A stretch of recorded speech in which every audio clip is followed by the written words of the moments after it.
You're fine because you live in, a place where kids can't be kids.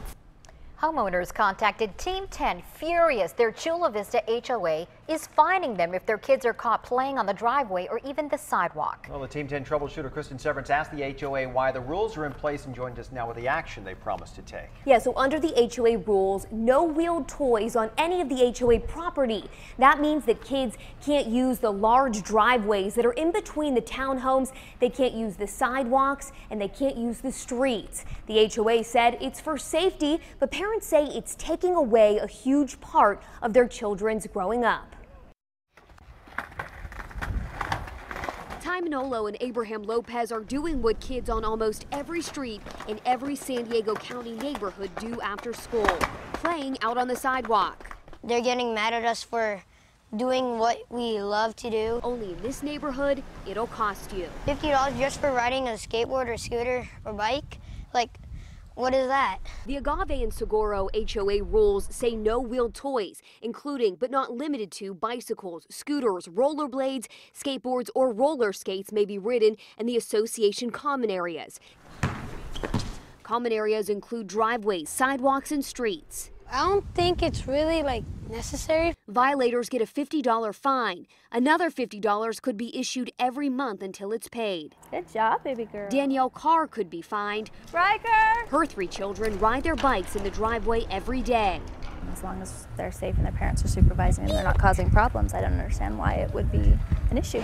Even more frustrating, the neighboring HOA has different rules. So kids a few streets over, like the Garcia sisters, are allowed to use their bikes on the driveways. It's kind of important because inside we really have nothing to do. But their friend down the street is banned. The other day she came over here, we let her use one of the bikes and then she was just riding around. She seemed so happy, so I feel sad for her. I went to the Prescott Management Office, the HOA's property management company. We're doing a story about the $50 bike fines. A man who said he was the manager. Hi, I'm Kristen with Channel 10. Would only talk if our Team 10 photographer waited outside. Prefer not to be photoed at this time. At first, the property manager defended the rules, saying they were for safety. But when I pressed him on how a kid on a skateboard on a sidewalk would be unsafe, he said he'd look into changing things. The sidewalks are close to the street if they were to get hit.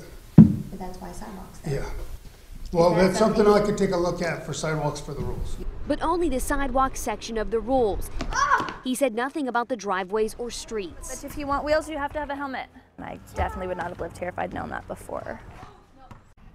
I also talked to a realtor who sold a townhome to a couple in this neighborhood. He said the HOA rules make him weary now to sell there in the future. He said this is something now he'd have to disclose to a client. No doubt that would be interesting for a buyer. The rules also say no activities of any kind in the common areas? Yeah, so if you really look through the fine, they list all of the wheeled activities that are banned, but then when you keep reading, it says no activities which would impede the normal flow of traffic. Parents say it just really gives their kids no place to play.